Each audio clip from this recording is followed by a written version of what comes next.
शुरू करें उससे पहले एक बयान सुनवाते हैं आपको। नीतीश कुमार का वो बयान जिसमें उन्होंने साफ किया है कि मुख्यमंत्री महिला रोजगार योजना के तहत जिन 1,41,00,000 महिलाओं को 10,000 रुपए ट्रांसफर किए गए हैं वो लौटाने नहीं होंगे। विपक्ष इस पर राजनीति कर रहा है, भ्रम फैला रहा है। क्या कुछ कहा है नीतीश कुमार ने, सबसे पहले वो सुनिए, उसके बाद सवाल जवाब।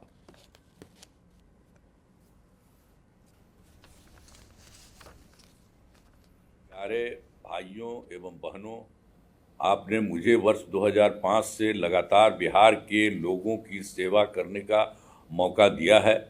हम आपको बताना चाहते हैं कि जिस स्थिति में हम लोगों को बिहार मिला था, उस समय बिहारी कहलाना अपमान का विषय था। तब से हमने पूरी ईमानदारी और मेहनत से दिन रात काम करके आपकी सेवा की है। आप जानते हैं कि पहले विधि व्यवस्था की स्थिति बहुत खराब थी, इसलिए आपसे आग्रह है कि इस बार चुनाव में एनडीए के उम्मीदवारों को भारी मतों से विजयी बनाएं। हम लोगों को यानी एनडीए को आप एक और मौका दीजिए। इसके बाद आगे और ज़्यादा काम होगा, जिससे बिहार इतना विकसित हो जाएगा कि ये टॉप के राज्यों में शामिल हो जाएगा। अतः आप आगामी 6 नवंबर तथा 11 नवंबर को ज़्यादा से ज़्यादा संख्या में अपने मतदान केंद्र पर पहुंचकर अपना मतदान करें। हमने अपने परिवार के लिए कुछ नहीं किया। अब बिहारी कहलाना अपमान का नहीं, सम्मान की बात है।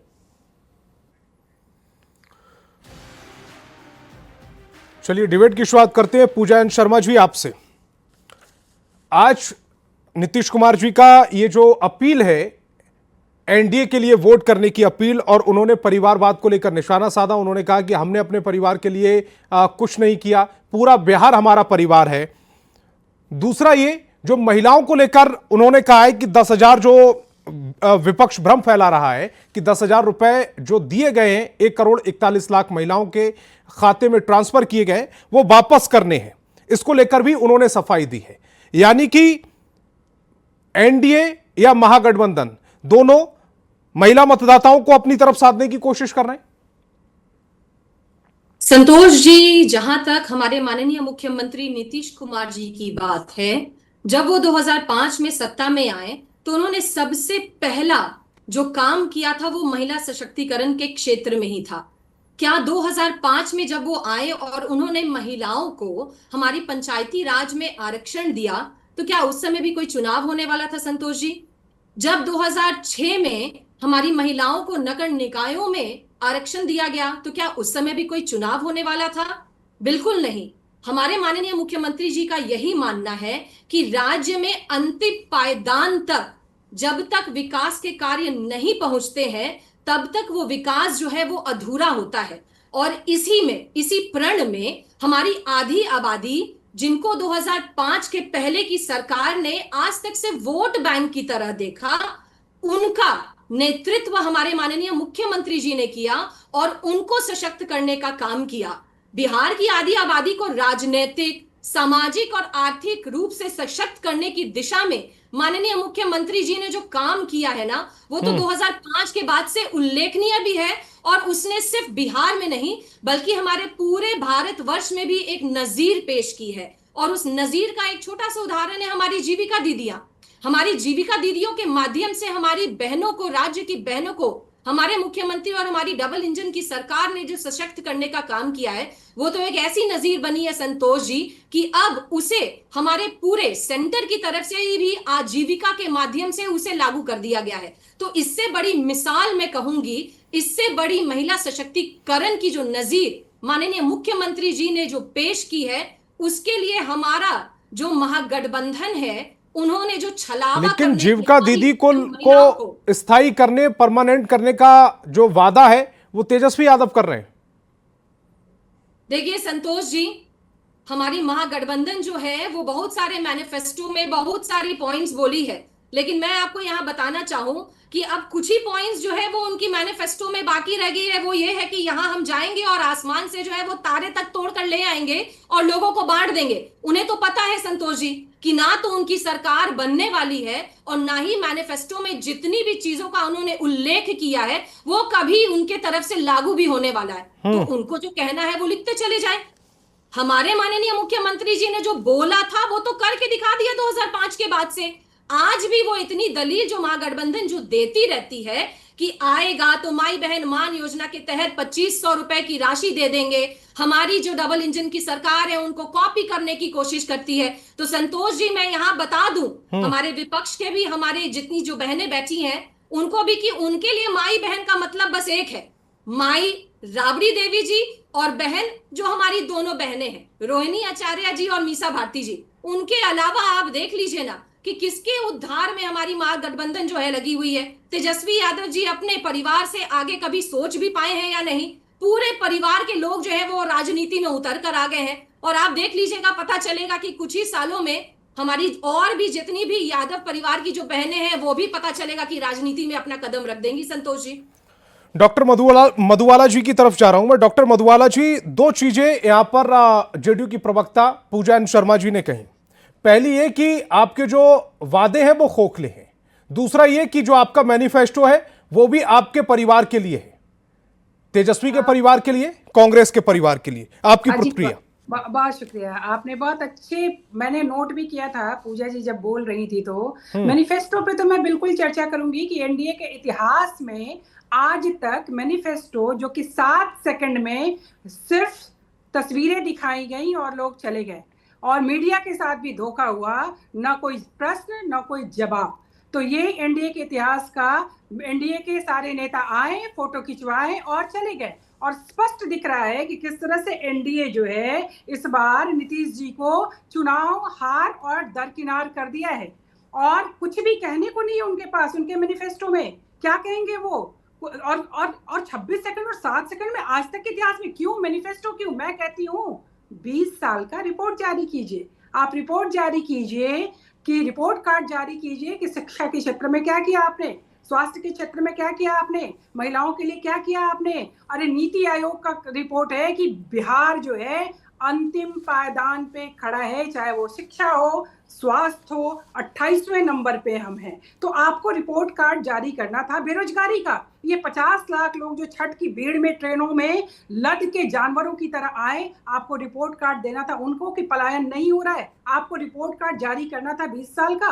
20 साल में ये मैनिफेस्टो, बहुत अच्छा प्रश्न उठाया इन्होंने। मैनिफेस्टो हमारा तो हम 20 साल से ये है और बिहार का क्या हाल बना रखा है इन्होंने। ये तो पूरी लड़ाई जो है वो विनाश बनाम विकास की है। हम महिलाओं की, जीविका दीदियों की बात बहुत अच्छी कही इन्होंने।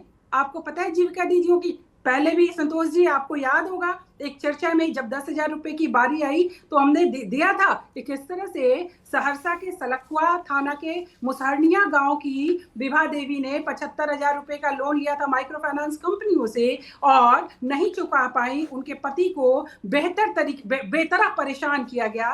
3 अप्रैल 2025 को आत्महत्या कर लिया। बांका में पूरे परिवार ने सल्फास खा लिया। मधुबाला जी, सिर्फ इतना बताइएगा, जीविका दीदियों को आप परमानेंट कैसे करेंगे?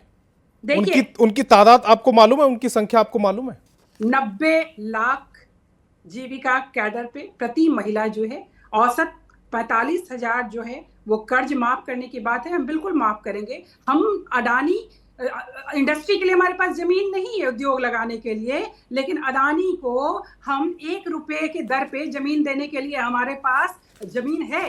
तो हम सबसे पहले इनको जो है 45,000 जो कर्ज है वो माफ करने की बात है। और चुनावी जो घूस दिया गया अभी 10,000 त्योहार के पहले, ये क्या था? ये सब जो है तो हमने 30,000 प्रति माह और उसकी बढ़ोतरी भी होगी। जो भी तो मैं वही पूछना चाह रहा हूं, उसका कुछ घोड़ा गणित आपने किया कितनी जीविका दीदियां हैं, उनको जब आप 30,000 रुपए महीने के हिसाब से सैलरी देंगे तो कैसे देंगे? फिर आपकी एक वो शर्त आ जाती है, वो हालांकि आज हमारी डिबेट का हिस्सा नहीं है, कि हर परिवार को आप नौकरी देंगे, तो वो जो तकरीबन 3.25 करोड़ परिवार हैं उनको नौकरी कैसे देंगे आप? ये कैसे होगा? सब पैसा कहां से आएगा ऐसा? आप संतोष जी एक चीज ध्यान रखिएगा कि जो नौकरी देने की बात की गई है उसमें ये कहा गया है कि जिस परिवार में नौकरी नहीं है उसकी बात हो रही है। जिस परिवार में कोई भी 20 लाख लोग ही तो 20 लाख लोग नौकरी करते हैं बिहार में। 20 लाख लोग हटा दीजिए, मैं 2.5 करोड़ लोगों का पूछ रहा हूं। आप 2.5 करोड़ लोगों को नौकरी कैसे देंगे? आप बताइए। बिल्कुल बिल्कुल बिल्कुल इंडस्ट्री लगाए जाएंगे बहुत सारे। हमारे यहाँ विल पावर, जो पॉलिटिकल विल पावर की मैं बात कर रही हूँ, अभी तो हमारी पूरी एनडीए की सरकार सिर्फ उद्योगपतियों के लिए, और 2-3 नाम है आपको भी पता है, उनके लिए काम कर रही है। ये हम जो हमारी डॉक्टर मधुबाला जी, जिस टॉपिक पर आप बात कर रही हैं उसका भी डेटा मेरे पास है। आपकी सरकार जहां जहां रही है और जिन उद्योगपतियों का आप नाम ले रही हैं, उनको कितने रुपए में आपने और कितने पैसे में आपने जमीन दी, और उसका क्या खाका होता है और क्या उसके नियम होते हैं, वो भी मुझे मालूम है। मेरा वो टॉपिक नहीं है। आप कहिएगा तो मैं सिलसिलेवार तरीके से 5-7 स्टेट के नाम बता देता हूं। मैंने नाम तो लिया ही नहीं, मैंने सिर्फ एक नाम लिया था और वो जमीन के मामले। हाँ, मैं उन्हीं की बात कर रहा हूं। अगर उन्हीं को जहां जहां आपने अभी आपकी पिछली सरकारों ने प्रोजेक्ट दिए हैं उसका मैं जिक्र कर दूंगा, तो फिर आपको जवाब देते नहीं बनेगा। मैं प्रीति जी की तरफ जा रहा हूं। प्रीति जी, ये जो महिलाओं को लेकर दाव खेला जा रहा है, हालांकि मेरे पास कुछ डेटा है। उस डेटा के मुताबिक जब 2010 में महिलाओं ने पुरुषों के मुकाबले ज्यादा मतदान किया था, तब 162 सीटों पर उनका प्रभाव देखा गया था। 2015 में 166 सीटों पर प्रभाव रहा और 2020 में भी 166 सीटों पर प्रभाव रहा। क्या यही वजह है कि एनडीए हो या महागठबंधन, सब महिला महिला चिल्ला रहे हैं, महिलाओं के उत्थान की बात होने लगी है? संतोष जी, अब एनडीए सरकार के द्वारा महिलाओं के लिए किए जा रहे कार्य को देखते हुए अब महागठबंधन जितना है तौबा मचा ले या उसका नकल करने की कोशिश करे, लेकिन नकल के लिए भी अकल होना चाहिए। और आज पूरे बिहार की महिलाएं इस बात को लेकर आशान्वित ही नहीं बल्कि पूर्ण रूप से विश्वस्त हैं कि एनडीए सरकार ने ही उनको आर्थिक वचन मात्र नहीं दिया बल्कि आर्थिक कवच भी प्रदान करने का काम किया। और एनडीए सरकार ने बिहार में लगातार 2005 से अब 2025 के चुनाव में हम आ गए हैं और किसी ने यहाँ की सत्ता 2090 से 2005 तक भी संभाला था। आप जब कंपेयर करेंगे तो पाएंगे कि जो पूर्व की जो सरकार थी बिहार में, उसने महिला सम्मान के नाम पर महिलाओं को घर से निकलना उनके शासनकाल में दूभर था। महिलाओं को शिक्षा देने की बात तो दूर, नौकरी देने की बात तो दूर, उनको ढंग से वो शिक्षा नहीं ले सकती थी। लेकिन यही नीतीश कुमार जी जब मुख्यमंत्री बनते हैं, बिहार में जब एनडीए की सरकार बनती है, तो लड़कियों के लिए छात्रवृत्ति योजना लाई जाती है, पोशाक योजना, उनके लिए बच्चियों के लिए मध्याह्न भोजना, और वो टुनटुनाती हुई साइकिल पर चढ़कर वो दूसरे गांव में जाकर अपने ही गांव में दूरी तय करके वो पढ़ने जाती हैं। उनको सामाजिक और आर्थिक रूप से सशक्त किया जाता है। ये बिहार सरकार की देन है। आज कितनी सारी महिलाएं आपको बिहार में मिलेंगी जो सशक्त आवाज है पूरे समाज की, वो इसलिए क्योंकि उन्हें पंचायती चुनाव में, निकाय चुनाव में 50% आरक्षण का लाभ मिला। और ये वही दौर था, लोग महिलाएं भूली नहीं हैं कि लोग शराब पीकर घर आते थे और उनको दुत्कारते थे, उन्हें गालियों की बौछार उन पर किया करते थे। लेकिन जब नीतीश कुमार जी आए शासन सत्ता में तो उन्होंने शराबबंदी लागू किया, महिलाओं का सम्मान लौटाने का काम। आप पर सवाल ये उठ रहे हैं कि आपने 1 करोड़ 41 लाख जो महिलाओं को 10,000 रुपए की सहायता राशि दी है, और आचार संहिता लागू होने के बावजूद कुछ लोगों को यह सहायता राशि दी गई है, क्या ये लीगल थी?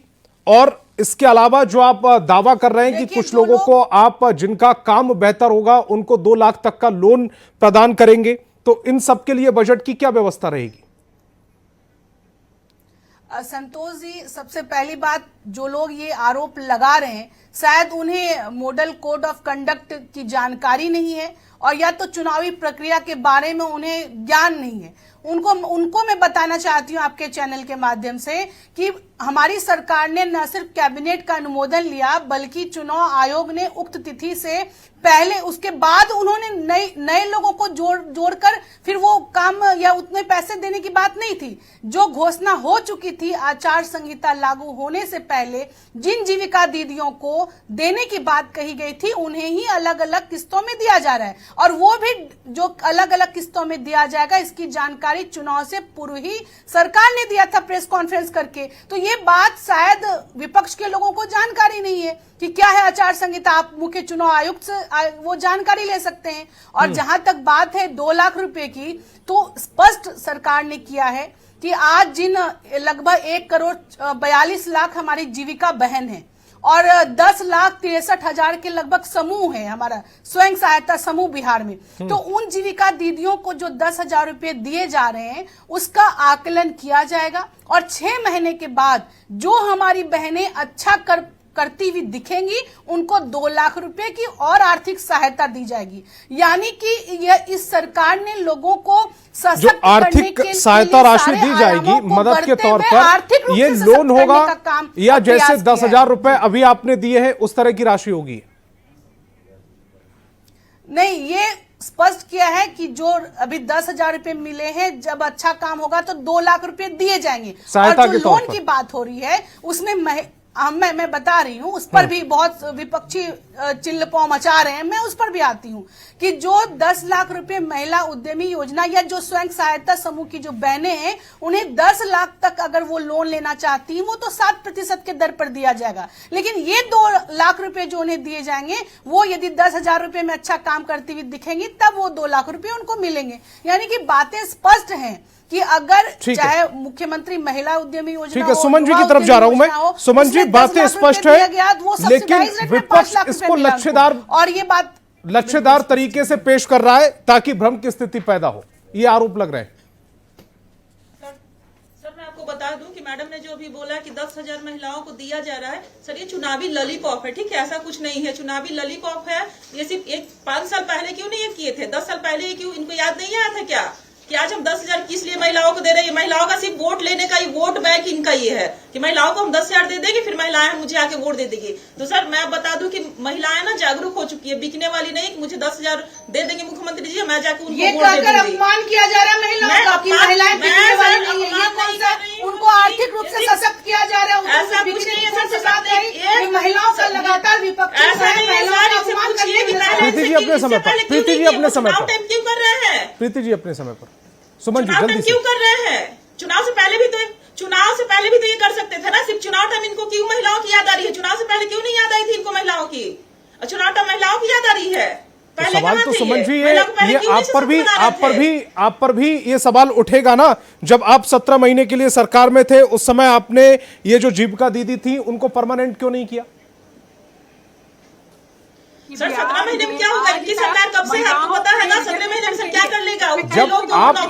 जब आप इनकी मंशा पर सवाल उठा रहे हैं तो आप इनकी घोषणाओं को चुनावी लॉलीपॉप कह रहे हैं, तो फिर आपकी जो घोषणा है उनको चुनावी लॉलीपॉप नहीं कहा जाएगा? संतोष जी नहीं सर, नहीं, बिल्कुल हमारी सरकार आने के बाद मधुबाला जी आ रहा हूं आपके पास, मधुबाला जी आपके पास आऊंगा, पहले रमाकांत जी से एक प्रतिक्रिया ले लूं उसके बाद आता हूं। सर ये चुनावी लॉलीपॉप दे रहे हैं, हमारी सरकार आएगी तब हमने बोला कि मैं दूंगी। ठीक, रमाकांत जी, ये एनडीए का घोषणा पत्र महिलाओं को लेकर और महागठबंधन का घोषणा पत्र महिलाओं को लेकर और उसके बाद नीतीश कुमार की आज जो अपील, क्या ये सब चुनावी लॉलीपॉप नजर आ रहा है? इनमें कुछ वास्तविकता भी है? देखिए, सबसे बड़ी बात यह है कि सत्ता के जितने लंबे वर्षों तक नीतीश कुमार जी रहे हैं उस कारण से इस गठबंधन का जो विश्वास है वो थोड़ा बना हुआ है, क्योंकि यह घोषणा भले चुनाव के समय में किया गया है लेकिन इसके पहले अगर आधार देखेंगे तो ये संजोग कह लीजिए कि सत्ता में है तो बड़ा आधार बड़ा है। जैसे पोशाक योजना से, साइकिल योजना से, पंचायत में रिजर्वेशन, फिर मैट्रिक के बाद 10,000, इंटर के बाद 25,000, फिर बीए के बाद मिलना, जो पैसा जो शुरू हुआ, फिर कंपटीशन तैयारी के लिए पैसा मिलना शुरू हो गया। एक विश्वास की लकीर एनडीए सरकार के पास जमी। लेकिन महागठबंधन ने भी बहुत सारी घोषणाएं की, लेकिन उस घोषणाओं को साबित होने के लिए उसे सत्ता में आना होगा। जबकि चाहे जीविका दीदी की बात हो, चाहे और योजना की बात हो। लेकिन आप देखें कि अगर तेजस्वी यादव अगर महिलाओं के प्रति आग्रही नहीं होते तो सबसे ज्यादा टिकट उन्होंने दिया है, ये 143 में उन्होंने लगभग 23 महिलाओं को टिकट दिया है, जबकि बीजेपी ने 13 और जदयू ने 13 दिया है। तो उनका यह आधार है कि शायद इससे हम आकर्षित कर सके। लेकिन चूंकि सत्ता में रहने का सुख बहुत ज्यादा नहीं मिला है, इसलिए उनको महिला का आधार थोड़ा कमजोर है और नीतीश कुमार की ज्यादा है, क्योंकि विश्वास की लकीर गहरी है। जो उन्होंने कहा है वो पूरा किया है। आज आपने देखा होगा कि नीतीश जी ने घोषणा की है 10,000 को लेकर के, वो सिर्फ इसलिए किया है कि उनको पता है कि अफवाह की गति एरोप्लेन की गति से भी ज्यादा होती है। इसलिए उस आधी आबादी को समझाने के लिए यह घोषणा बड़ी जरूरी है, वरना वोट परसेंट का थोड़ा भी टूटना बहुत ज्यादा प्रभाव कर सकता है। पिछले ही चुनाव में तेजस्वी जी का जो महागठबंधन थे 12,000 वोटों से पीछे थे। इसलिए वो महिलाओं की घोषणा के लिए नीतीश जी आगे आए, क्योंकि आधी आबादी का ज्यादा वोटिंग हमेशा होता है। एज ए होल भी पिछले बार लगभग पुरुषों से 5% ज्यादा वोट महिलाओं ने किया था। तो एक लंबा कह सकते हैं, एक बहुत बड़ा आधार है महिलाओं का नीतीश जी के विश्वास के साथ। इसलिए वो देखना होगा कि वो सफल होते हैं कि नहीं। लेकिन तेजस्वी जी के साथ में है, उन्हें परखने का कोई मौका अभी तक नहीं मिला है। हालांकि देखे होंगे शिक्षक वाले मामले में जरूर कुछ शिक्षक वर्ग उनके साथ में है, क्योंकि उन्होंने पहले घोषणा की थी कि 2 लाख को देंगे। जी मधुबाला जी, अब आप अपनी बात को पूरा कीजिएगा, उसके बाद मैं पूजा जी की तरफ जाऊंगा। जी मैं वही कह रही थी कि बिहार पहला ऐसा राज्य है, इसमें कहीं कोई दो मत नहीं है कि शुरुआती दौर में और अभी भी जिसने महिलाओं को सबसे ज्यादा आरक्षण दिया, चाहे वो 33% का मामला हो या, लेकिन मैं ये कहती हूँ कि इतने आरक्षण और इतने सशक्तिकरण योजनाओं के बावजूद ठीक आचार संहिता लागू होने के पहले ये 10,000 रुपए देने की नौबत क्यों आई? और आज फिर ऐसा क्या आन पड़ा कि उसके लिए एक रिक्वेस्ट हो रहा महिलाओं से कि नहीं, आपको ये पैसा लौटाना नहीं है। ठीक त्योहार के पहले ये चुनावी घूस है, सारा खजाना नहीं, उसको लेकर तेजस्वी यादव ने स्टेटमेंट दे दिया था ना कि ये पैसा आपको रिटर्न करना होगा, ये आपको कोई सौगात नहीं है। तो उन्होंने अपनी तरफ से उसको क्लियर कर दिया कि ये सौगात के तौर पर दिया गया आपको। सारा खजाना खाली कर जीतना चाहते हैं 25, ऐसे तो ना थे नीतीश। ये पूरा खजाना खाली हो जा रहा है। पूजा जी जी संतोष जी, ऐसे तो नहीं थे नीतीश जी। मैं मधुबाला जी की बात को अच्छे से सुन रही थी। पहले तो खुद ही आरोप लगाते हैं कि इसको लौटाना पड़ेगा, ये 10,000 की जो राशि है, और हमारे प्रदेश की जितनी भी बहनें हैं उनको दिग्भ्रमित करने का प्रयास हमारी महागठबंधन करती है। और आज जब हमारे माननीय मुख्यमंत्री जी सारी जितने भी इनके प्रयास थे उसको विफल कर देते हैं मीडिया के सामने आकर, तब इनका कहना होता है कि ये क्या करने की जरूरत थी और क्यों करने की जरूरत थी। मैं तो मधुबाला बहन से ये पूछना चाहूंगी कि हमारे 2005 के पहले माननीय मुख्यमंत्री जी ने तो 2005 के बाद एक लंबी नजीर पेश कर दी। इतनी लंबी महिला सशक्तिकरण की गाथा लिखी है संतोष जी कि अगर बोलने जाए तो ये 35 मिनट का डिबेट जो है वो बहुत ही लंबा चल जाएगा। लेकिन मैं एक सवाल सिर्फ मधुबाला जी से पूछूंगी और सुमन बहन से यहाँ पर पूछूंगी कि आप अपनी 1990 से लेकर 2005 के बीच की कोई एक योजना संतोष जी मुझे बता दें जो माननीय हमारे उस समय के मुख्यमंत्री लालू प्रसाद यादव जी ने की थी महिला सशक्तिकरण के क्षेत्र में। बस एक योजना बताइएगा, बस एक योजना बताइएगा, क्योंकि मुझे तो जहां तक याद है मधुबाला बहन, मैंने अपनी बात खत्म नहीं की है मधुबाला जी, क्योंकि आप भी उस समय स्कूल में पढ़ती होंगी, हम भी उस समय स्कूल में पढ़ते थे और हमें पता है। देखिए मैं जान सकती हूँ क्योंकि आप यहाँ पर कांग्रेस की प्रवक्ता बैठी हुई है और आपका तो है ही कि आपको महागठबंधन की तरफ से यहाँ पर आप हैं तो आप डिफेंड तो करेंगी, लेकिन हम सभी जानते हैं और दिल पर हाथ रखकर हम ये बात बोल सकते हैं संतोष जी कि 1990 से 2005 के दशक में महिलाओं की क्या स्थिति थी वो किसी से छुपा। ठीक है, सुमन जी से जवाब लेते हैं। सुमन जी जवाब दीजिएगा, क्या स्थिति थी और कोई एक योजना बता दीजिएगा, उसके बाद मधुबाला जी ले लूंगा, आपकी भी प्रतिक्रिया ले लूंगा। मैं जवाब दे देती हूँ, मुझसे पूछा है पूजा बहन ने, मैं बता देती हूँ संतोष जी। सबसे पहले जो महिलाओं के लिए विशेष अवकाश स्पेशल लीव जो हर सरकारी महिला को 2 दिनों का विशेष अवकाश मिलता है, वो महागठबंधन 1990 से 2005 के बीच में ही वो योजना शुरू हुई और वो बहुत महत्वपूर्ण है। डायन निषेध प्रथा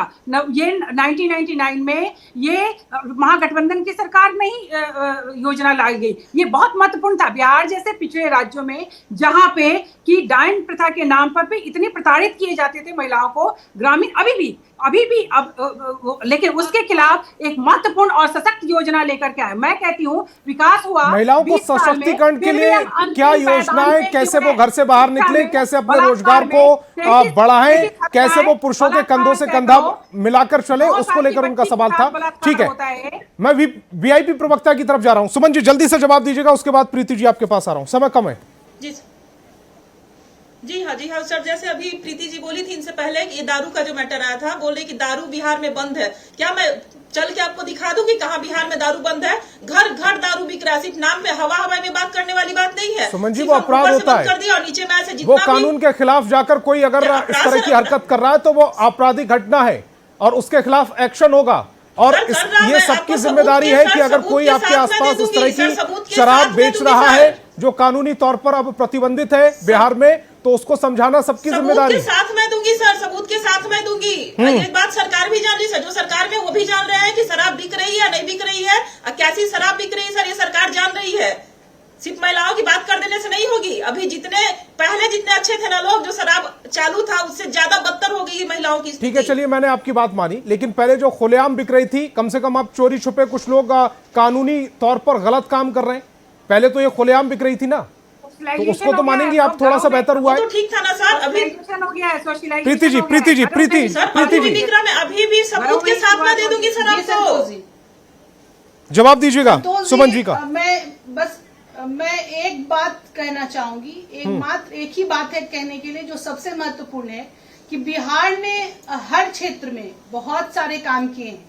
महिलाओं को सामाजिक रूप से, उनको शैक्षणिक रूप से सशक्त करने का काम एनडीए की सरकार ने कर दिया है और अब वक्त है बिहार को विकसित बिहार बनाने की। और उस विकसित बिहार में महिलाएं जब तक आर्थिक रूप से सशक्त नहीं होंगी, हम उस सपने को पूरा नहीं कर सकते हैं। और इसको आदरणीय नीतीश कुमार जी ने, हमारी एनडीए सरकार ने इस बात को समझा और एक सतत प्रक्रिया के तहत उनको पहले शैक्षणिक रूप से, सामाजिक राजनीतिक रूप से सशक्त करते हुए अब जाकर उनको आर्थिक रूप से सशक्त करने का प्रयास कर रही है, जिस कारण से विपक्षियों के पेट में बड़ा मरोड़ आ रहा है। मैं उनसे कहना चाहती हूँ, जो लोग राष्ट्रीय जनता दल के लोग जो कह रहे हैं, जो अपना घोषणा पत्र जारी करके कह रहे हैं कि हमारी सत्ता आएगी तो हम ये करेंगे वो करेंगे, तो न नॉर्मल तेल होगा।